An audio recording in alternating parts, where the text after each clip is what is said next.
8 दिन में कोई न कोई एक व्रत जरूर कीजिए। व्रत स्वास्थ्य के लिए बहुत लाभदायक है। बीमारियों से लड़ने की क्षमता उनको बढ़ जाती है जो व्रत करते हैं, उपवास करते हैं। शरीर काम नहीं करता है तो अब व्रतों को विराम दे दें। फिर शरीर काम नहीं करता, डायबिटीज के मरीज हैं तो सुबह थोड़ा जल्दी लेना होता है। कोई क्या कहेगा, आदमी एक तो इसी में परेशान है कि सुबह खाएंगे तो कोई क्या कहेगा। ये तो संसार कुछ न कुछ कहता ही रहेगा, इसको तो आदत है, इसको तो परमिट मिल गया है कहने के लिए, वो नहीं चूकेगा, वो तो कहेगा। तुम बिल्कुल मत खाइए तो भी वो कहेगा कि अरे देखो जी 900 मुंह से मार बिल्ली तप पे बैठी है। ये तो हम हैं, 4 बार खाते हैं, खा के खूब भगवान मिलता है। कौन कहता है कि भूखे ही भगवान मिलता है? वो प्रवचन भी सुना देंगे आप। थोड़ा अपना जीवन स्वतंत्र होकर के, थोड़ा बिना दबाव के जीने की कोशिश तो करो। आप टेंशन में ज़्यादा रहते, कहीं तीर्थ में भी जाएंगे तो बच्चों का क्या होगा, जब ऊपर चले जाएंगे तब बच्चों का क्या होगा। रात चलता रहेगा। बहुत आपने अपनी ज़िंदगी में बहुत किया है। अब मैं आश्रम से चलता हूँ, अब आश्रम को खोपड़िया पर धर धर करके और मैं उसको ढोऊँ, जहाँ जाऊँ उसको उठा के लेके चलूँ तो मैं आपको कथा ही नहीं सुना पाऊँगा।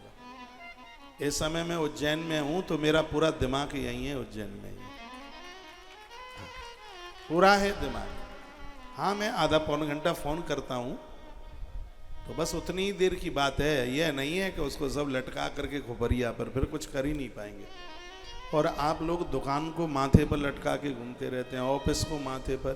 अब यहाँ आए हैं, ताला जरूर घर डाल करके आए तो भी सिगरे कमरे कोठरों को खोपड़ी पर लटकाए घूम रहे धरे हो।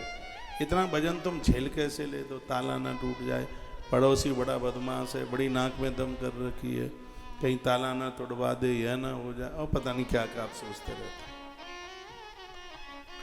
थोड़ा इन संसारी इन कामों से थोड़ा मुक्त होकर के तो जीवन जी के देखो तो उसे, उसका भी क्या स्वाद है, उसका क्या आनंद है। वो ना रूठ जाए, ये ना रूठ जाए, हैं ननद रूठ गई है, वो बोलती नहीं। अब नहीं बोलती है तो नहीं बोलती है भाई, है भाभी तो बात ही नहीं करती है। तुमने कुछ ऐसा अपना व्यवहार किया होगा इसलिए भाभी नहीं कर रही होगी बात। आप दबाव में रहकर जो जीवन जी रहे हैं ये सब बीमारी का कारण है। इस तनाव से बाहर आइए, सुकून के साथ तो थोड़ा जी लें आप। और आपको इतनी चिंता होती है बच्चों का विवाह नहीं हो रहा है तो तुम्हारे चिल्लाने से क्या हो जाएगा? वो चाहेगा तो हो जाएगा। कल मैंने बोला था ना, वो चाहेगा तो होगा, नहीं चाहेगा तो नहीं होगा। एक बाबा ने सोचा विवाह हो जाए, उसका नहीं होने दिया। और एक ने सोचा था मैं विवाह ना करूँगा तो उसका ज़बरदस्ती से कर दिया। ये तो उसकी लीला है, वो क्या करेगा, ये तो विधान उसका है। आप टेंशन मत पालिए, अपने कर्तव्यों को पूरा कीजिए। हम लोग अपने कर्तव्यों को ही पूरा कर रहे हैं, परिणाम तो उसके हाथ में।